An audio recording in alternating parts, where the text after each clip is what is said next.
Right now at 5 o'clock, the news station with live continuous coverage of Hurricane Dorian, and the new forecast track is out. The storm devastating the Bahamas right now.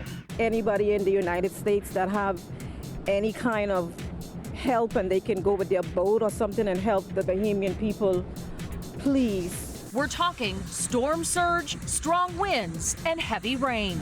The high surf extending up the Florida coast from Palm Beach to Brevard to Volusia. A lot of people venturing out to the beaches to see it for themselves. But it's not just the coast. Inland communities also worried about flooding.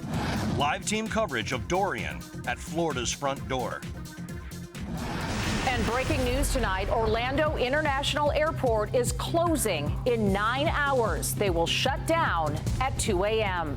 Good evening and welcome. I'm Luann Sorrell. I'm Charles Belay. The news starts now.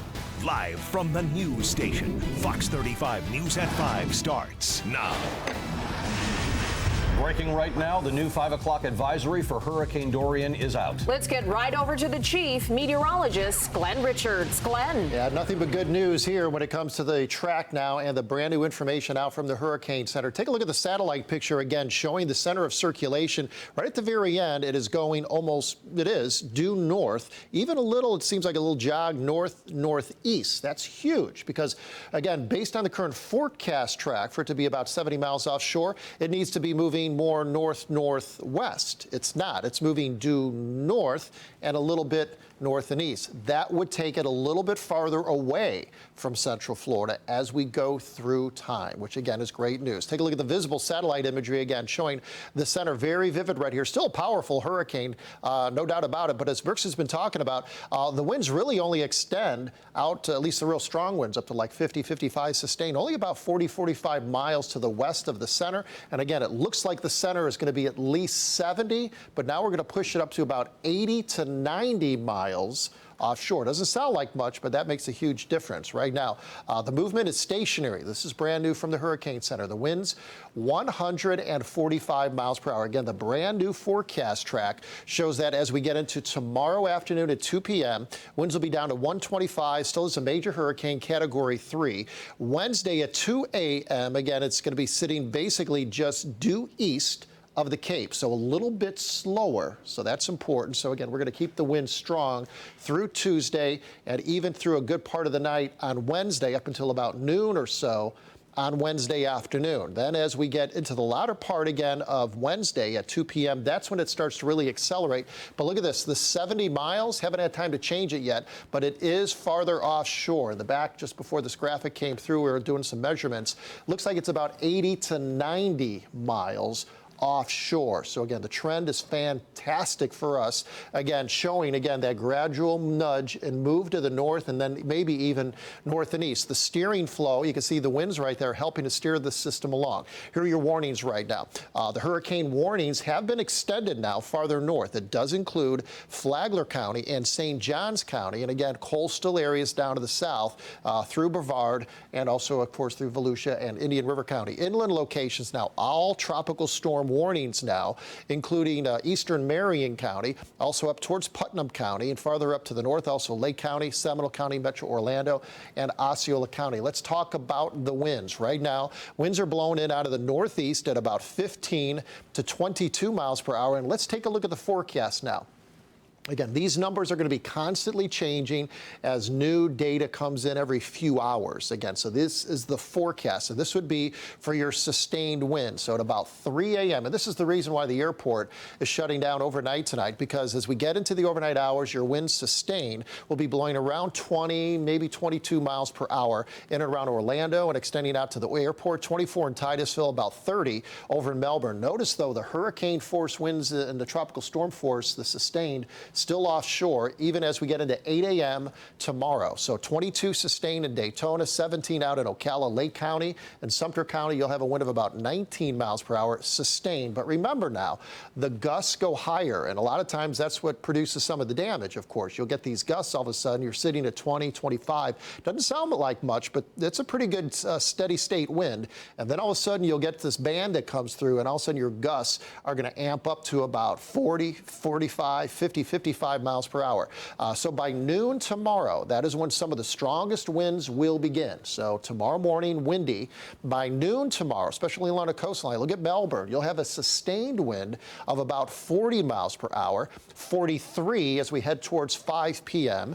In and around Orlando, about 25 to 27 mile per hour sustained winds. Again, gusts are going to be higher than that. 22 in Palm Coast. Again, we've been kind of waiting and holding off on showing you these more detailed numbers. We've been kind of giving you more general numbers because now, again, we're seeing that movement to the north. Now we can be more accurate as to what you can really start to expect inland and all along the coastline with the sustained winds and, again, the gusts. Again, these are your sustained winds. You will get gusts up to hurricane force. Then as we get into the evening hours, this will be tomorrow evening, Tuesday evening, into the overnight. Again, look at the sustained now. 41 in Daytona, 64, at least at that moment, in Titusville. Again, this is computer model generated. As new data comes in, those numbers are going to jump around. 59 miles per hour in Melbourne, sustained. That's a strong wind, sustained. And again, hurricane force wind gusts as we go through, again, the latter part of the overnight. This is Wednesday morning now at about 7 a.m. Sun's popping up. We're expecting still sustained winds of around 40. That's tropical storm force in Sanford, in and around Orlando. The same thing back along the coastline, sustained around 53 to 60 miles per hour, again with the center sitting offshore. But remember now, based on some of the brand new satellite imagery and radar imagery, the center may be a little farther offshore. That will bring down these numbers. But based on what we have currently, these are your sustained winds. Again, at Wednesday, still at 1:30 in the afternoon. Notice, though, the wind direction is now changing, coming in from the due west. Brooks talked about this earlier, how we'll get like a big gush and push. And we've seen this with past tropical systems. That, again, as the center of the low, the hurricane moves away, that huge pressure difference, the high is building in back in on the west side. You'll get the stronger wind for a while. And right now we're still expecting a west wind in Daytona at 44, even at 1:30 in the afternoon on Wednesday. That's the reason why all day tomorrow is not going to be good. Wednesday also still not good. It's not going to be until the evening hours that the winds will start to ease up. Here's 5 p.m. on Wednesday. Still, again, sustained winds are around 20 to about 35 miles per hour. Again, over towards Daytona, also up in Palm Coast and Gainesville. You'll also be at that time looking at a sustained wind of 31 coming in out of the northwest. So again, things will start to improve, but not until Wednesday evening. So things begin to pick up during the day tomorrow. The peak is going to be late tomorrow during the overnight and through the morning hours on Wednesday now because we've slowed things down a little bit. But again, here's the best news of all, Charles and Luann. Look at the center. Right here it's sitting, but it is starting to slowly drift now to the north, and we're even seeing just a hint of a move to the north and east. We'll talk much more about the not only the wind, of course, we'll talk more about storm surge and also how much rain to expect based on this brand new forecast. That's coming up in just a bit. Glenn, that is great news. We have been waiting for that turn since last night, and now it's finally here.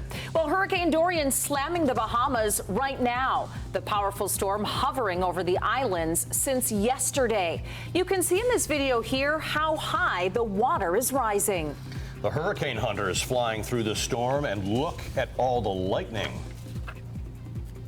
Where is it?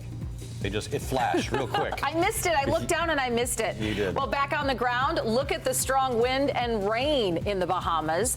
Officials are estimating that a storm surge is happening of up to 23 feet. The news station's David Martin spoke with a woman from the Bahamas who is in Daytona Beach tonight. Yeah, she is still trying to reach many of her relatives on the islands. David Martin joins us live right now. David, her story is just heartbreaking.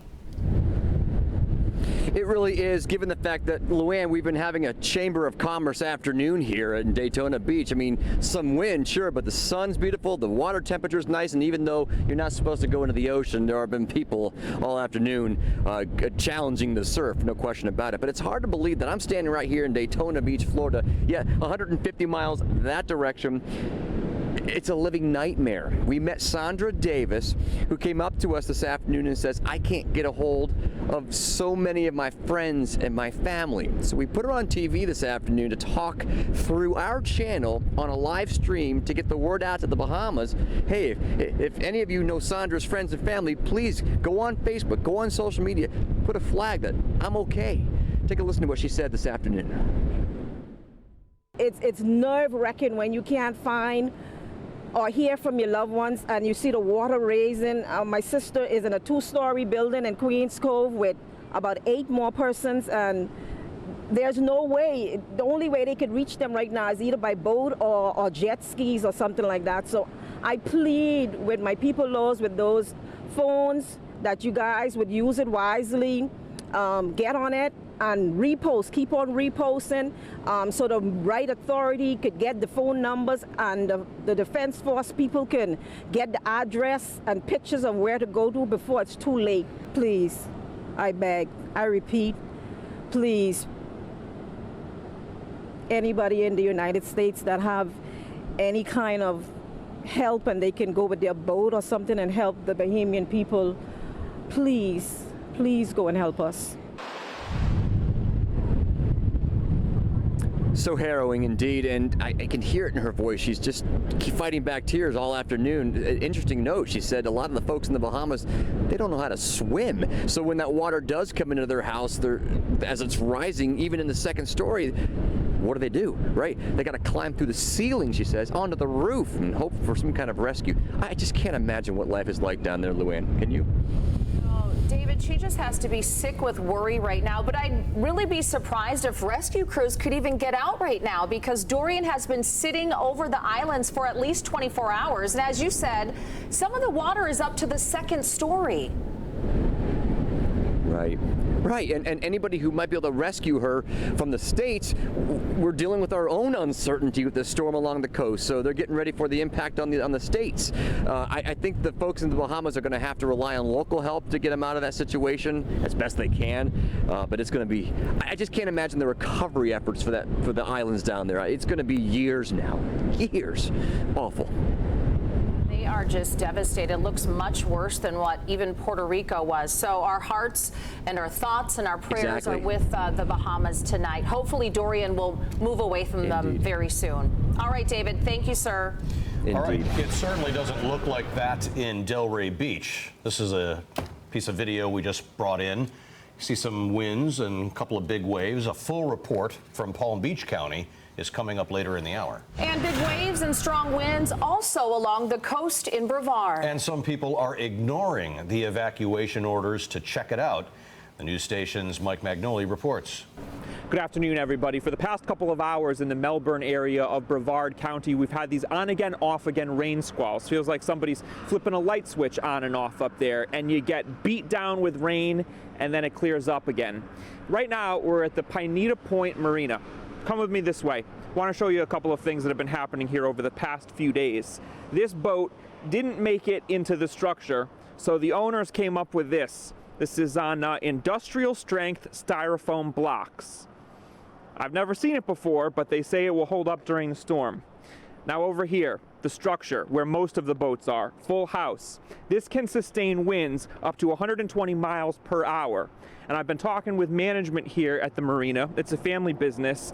They tell me that they've really struggled trying to figure out how to best prepare for this storm. That's because it's fluctuated so many times. There's been a lot of uncertainty, but they say they're confident they've got everything as secure as it can possibly be. And you're talking potential storm surge here in coastal Brevard County. You're talking hurricane force winds, possibly even with this track that they're saying is staying east, might not make landfall in Florida. You could still see some significant waves, some significant wind, and this whole area, this part of the marina, could potentially be very, very badly impacted by that. As you can see, no one around. So many people in Brevard County have heeded the warnings. They evacuated. That evacuation order went into effect on Sunday morning, and we've seen a lot of people doing that, getting out of Dodge. In Melbourne, I'm Mike Magnoli, Fox 35 News. You are watching continuing coverage of Hurricane Dorian here on Fox 35, and good news tonight, the hurricane is starting to turn north. Yeah, let's hope that that continues. Next, what Seminole County is doing to prepare for the impacts.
We have Dorian out there, but do want to show you another system here we've been watching. Again, more than likely this will develop, but the good news, all the models show that turning to the north and dying. More on Dorian next.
Sometimes we kind of so hyper-focused on everything so local, which is good. That's what we're supposed to be doing. But every once in a while, it's just kind of nice to step back and look at the bigger picture of it. So again, as we see the northern hemisphere right now, here's the intertropical convergent zone going strong, of course, new waves trying to develop. And again, this is the area right here. This is Dorian. But again, kind of gives you an idea as to just how large that system is. Again, a very powerful hurricane. It's not a huge hurricane, but it's definitely, it's been the second most powerful, at least when it comes to winds, hurricane across the northern Atlantic, the 11th strongest right now based on pressure, when the pressure yesterday was at its lowest point early in the day.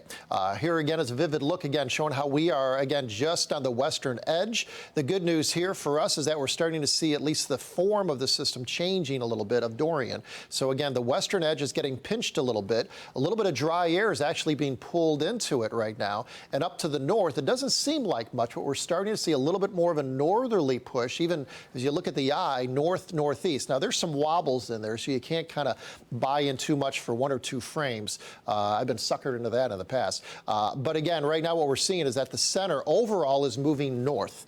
Not going to say northeast, but it is moving north. That's huge because remember, all the models say it should be moving northwest. So if you go with the northerly move, if you just extrapolate it out, let's just go due north. Where would it end up? It would be way off our east coast, if, in fact, that does continue to be the case. Some of the models say that will be the case. We'll see. But right now, we have at least pushed this a little bit farther to the east, and I really do believe in the end we're going to find it much farther even than the 80 and 90 miles off of our east coast. Hurricane warnings are definitely still up. That continues now. Flagler, St. Johns County, Volusia, also through Brevard, Indian River County, tropical storm warnings inland. Let's talk more about the winds and the arrival of the winds locally, because again, even if it stays a little bit more offshore, this is the type of wind we're going to have. And again, this is computer model generated. We're not plopping these numbers in here.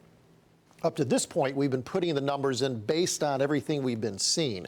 Now we're going to rely on the model because, again, it is much closer, so it is time to do so, and the model can handle this in a more accurate fashion. And you can see, again, the wind velocity, in other words, the sustained wind and direction, showing a northeasterly wind tomorrow at about 8 a.m. That is when the winds will definitely start to pick up. These are the sustained winds. So 32 in Melbourne, a 32-mile-an-hour sustained wind, that's blowing pretty strong. I'm sure you know if you're a boater and you encounter a 30-mile-an-hour sustained wind, you're feeling that. And there will be gusts even higher than that. Inland, of course, less. As we go through the afternoon, winds will be sustained around 22, 27 inland along the coast. Look at them coming up now. 36, 50, 60, 64 in Titusville. That'll be late tomorrow evening into the overnight as we get into Wednesday morning. 53 in Daytona, first thing Wednesday morning. So again, this is not just going to be tomorrow early in the day and then it's done and we're back to great weather on Wednesday.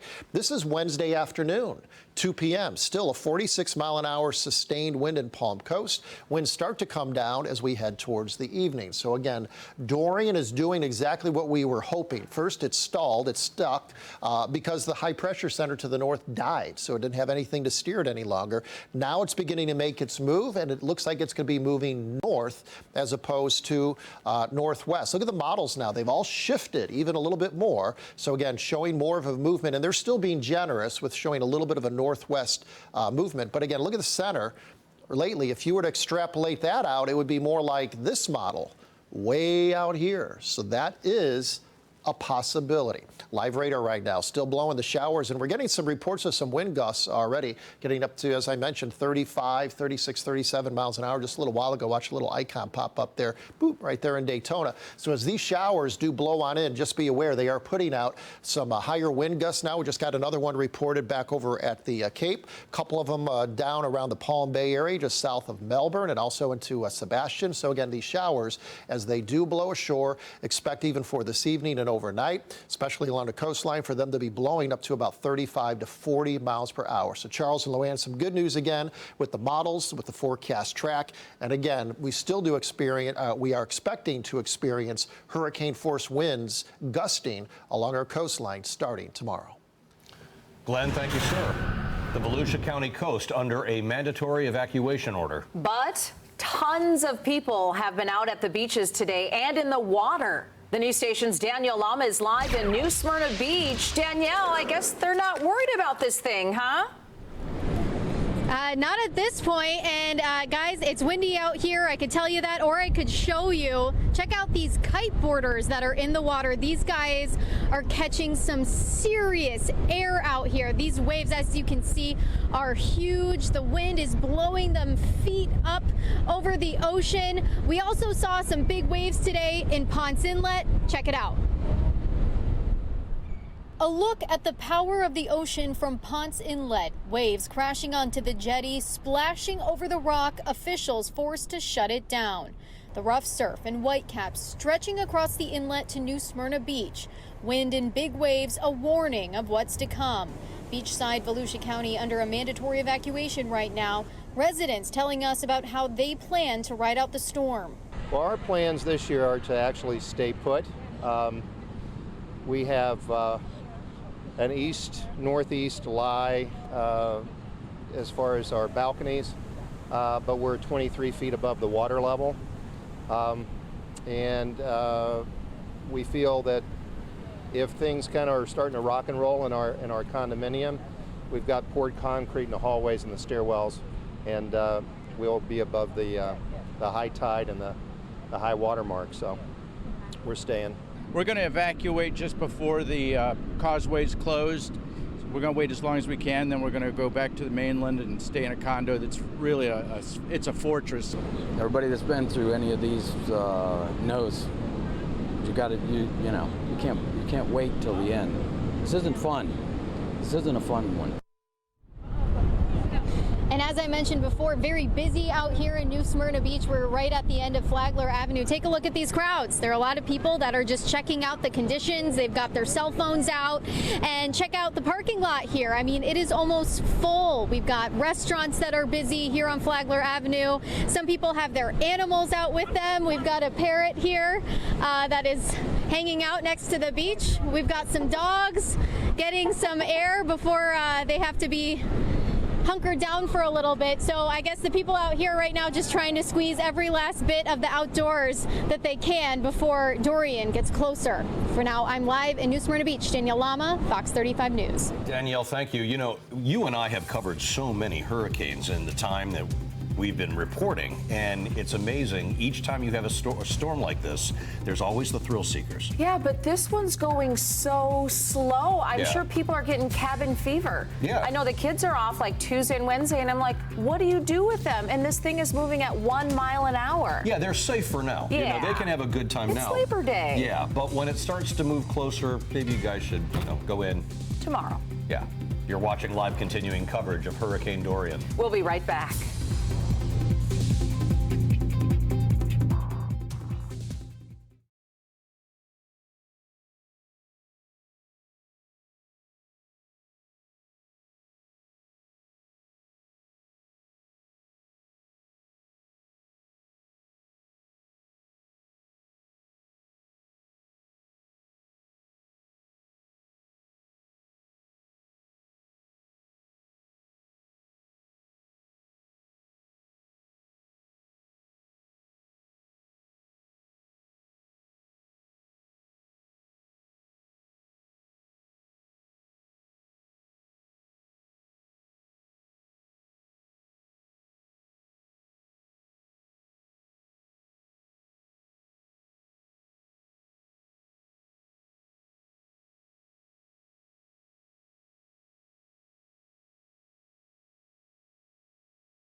Offshore, but some people in Orange County are still worried about some flooding. The news station's Brian Scott is live right now. Brian, how you doing out there?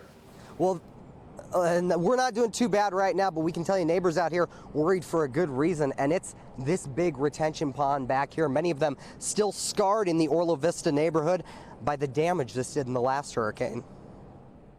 Standing right here, we were up knee deep in water right here. That early morning, Danile Tashner and neighbors were woken by the waters of this retention pond.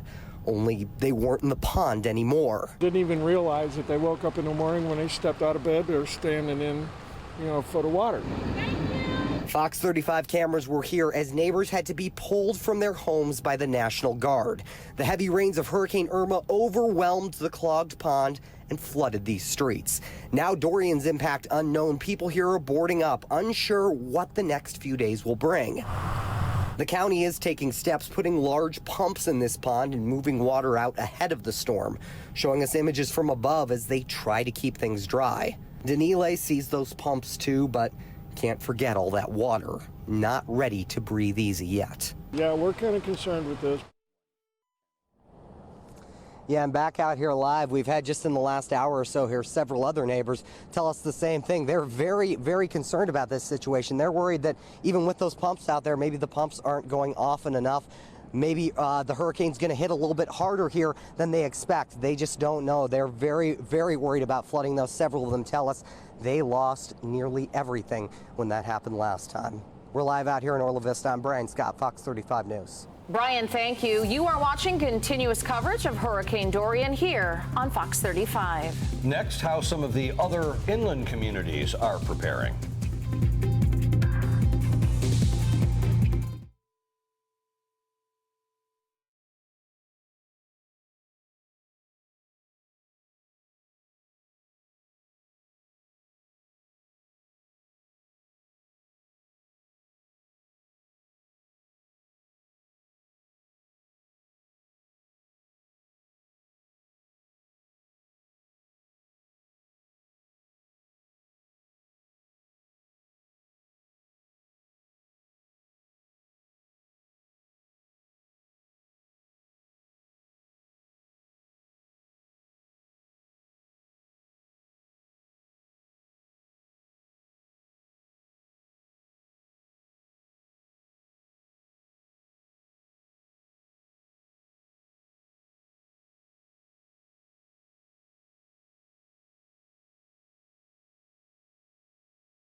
breaking right now at 5:30, Hurricane Dorian is starting to move north. That's good news. Chief Meteorologist Glenn Richards live with this big update.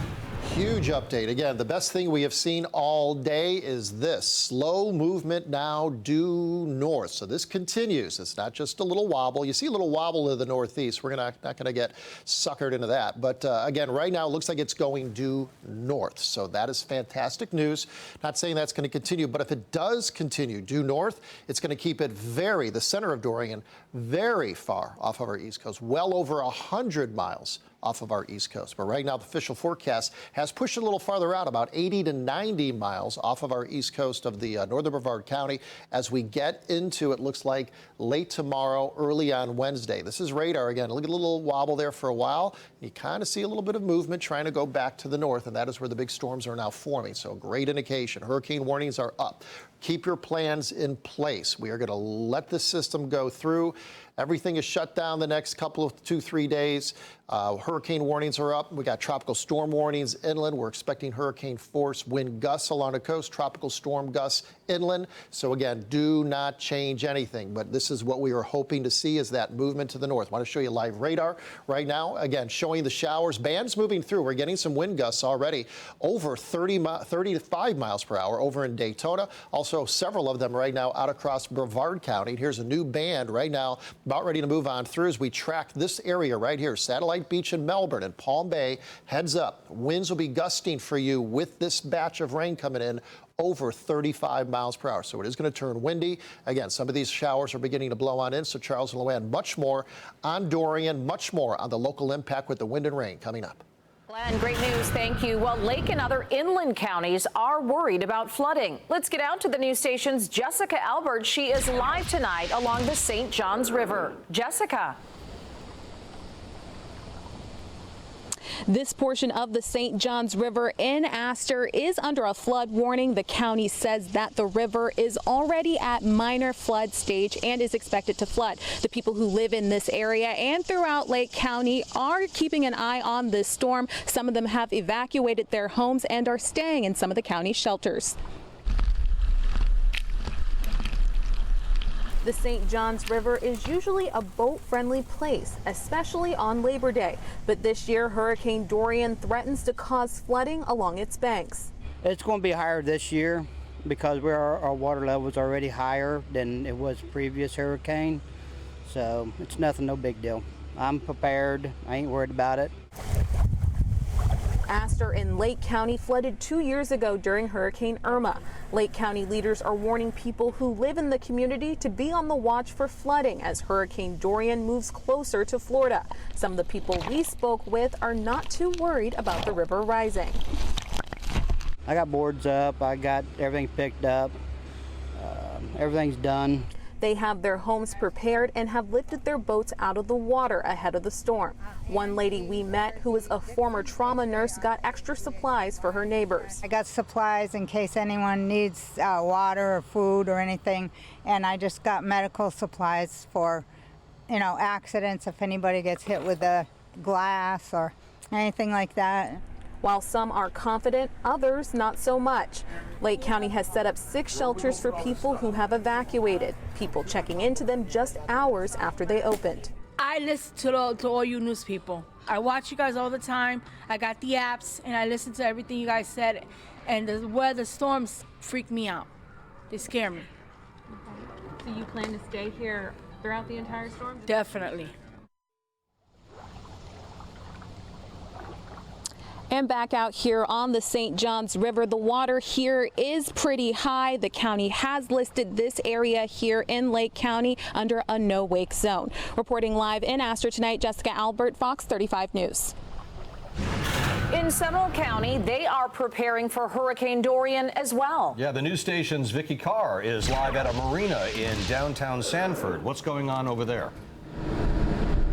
Well, Luann, Charles, I can tell you it has been such a beautiful day on this Labor Day. Pretty much business as usual here at the Riverwalk. We have seen several people here taking a nice walk. Aside from a little wind, it has been gorgeous. But I want to take you to some of this video here at the marina. The water is starting to get a little bit choppy. You can see the boats moving around just a little bit. The wind rocking some of the sails, but for the most part, all of the boats are tied down and ready for whatever this storm brings. I ran into a man who was actually sitting down on one of these benches and watching his boat to see how it's holding up against the wind right now. Listen to what some of his concerns are as Hurricane Dorian approaches. I'm out here checking on my sailboat, make sure the lines are secure and properly adjusted. He tells me he is concerned that his boat might break off because of those winds. Now, we did have a press conference earlier. They did announce some voluntary evacuations for some of the residents in the county. Those are folks that are living in mobile homes, manufactured homes. Right now, those are just voluntary, but you are urged to take those precautions. I did check about an hour ago, and so far, 100 people have checked into shelters that they have now opened. Reporting live tonight in Sanford, Vicki Carr, Fox 35 News. Vicki, thank you for the update. The news station has around-the-clock coverage of Hurricane Dorian. Coming up next, joining meteorologist Brooks Tomlin to compare Dorian to Hurricane Matthew. But first, we're saving you some cash tonight in the Fox 35 Pump Patrol. Gas is $2.37 at the Speedway on Babcock Street and Florida Avenue in Melbourne. We'll be right back.